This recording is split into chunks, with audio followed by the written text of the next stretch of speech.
Thank you, Chairman Call. In April of 2022, Governor Abbott began chartering buses to transport migrants illegally entering the United States at the southern border between Texas and Mexico to Democratic-led large cities as part of Operation Lone Star. According to Governor Abbott, Operation Lone Star is intended to counter illegal immigration, the illegal drug trade, and human smuggling. Governor Abbott has indicated that Operation Lone Star is a direct response to what he deems to be insufficient and inadequate immigration and border enforcement policies by the Biden-Harris administration. To date, Governor Abbott, acting on behalf of the state of Texas, has transported more than 55,000 migrants to 6 sanctuary cities, namely New York, Chicago, Washington, D.C., Denver, Philadelphia, and Los Angeles.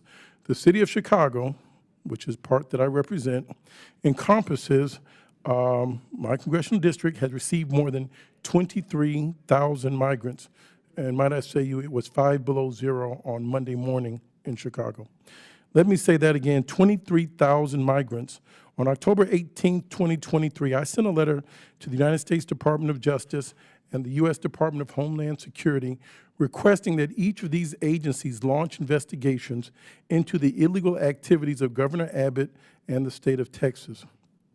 First, to you, Mr. Wolf, would you agree that Governor Abbott's actions have exacerbated the crisis at the border? I would not agree with that. And why not? Because the governor is faced with a difficult circumstance of trying to address and process, well, he's not processing, but to address the thousands, if not millions, of illegal aliens in the state of Texas. There's no more capacity. There's no more shelter space. He has no way to care for these folks. And instead of turning them out onto the street, he is now, as you indicated, busing them to certain other cities around the country. Okay, just 6 targeted Democratic-led cities. That's Operation Lone Star. I understand that. I'm not speaking for the governor. I'm just telling you what I'm seeing. And so as those buses go to cities like Chicago, New York, and elsewhere, and I think those cities are starting to understand what Texans, Arizonans, and others Let me finish have the been faced with the last 3 years. How does busing migrants, many of them single women and children, to Democratic-led cities improve legal pathways for migration, deter illegal border crossings, and enforce border and immigration laws in a lawful and orderly way? I would ask that of you, Mr. Hamilton. I think the first point that I would make in response to that question is that Governor Abbott is a patriot, and he's doing what he should do to protect his constituents. The notion his that constituents as Americans? His constituents as residents of the state of Texas. Okay. He has a constitutional obligation under the Constitution of Texas to protect his constituents.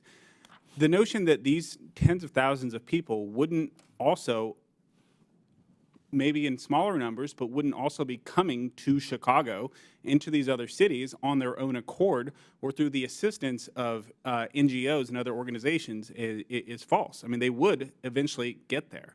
The problem that we have is we have open border policies from this administration, and Governor Abbott should be applauded for doing. Okay, thank you. That's your opinion. The other question I would have is, do you believe that Governor Abbott is engaging in human smuggling by concealing migrants from law enforcement and busing them specifically under his Operation Lone Star to Democratic-led cities?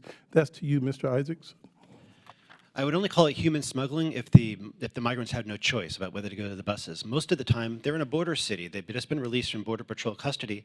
Most of the time, they have to ask a relative to wire them some money so they can take a bus on their own, and the vast majority of them do that.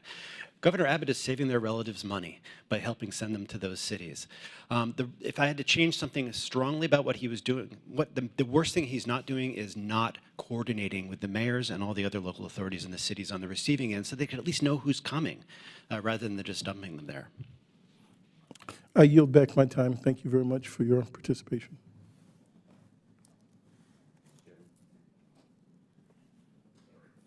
And I have a letter I would like to submit. Chair recognizes Mr. Issa. The gentleman has a unanimous consent, though. I'm sorry, I was distracted. Mr. Jackson? I'm sorry, I'd like to have a letter admitted into the record, please. You ask unanimous consent? I do. Without objection, so ordered.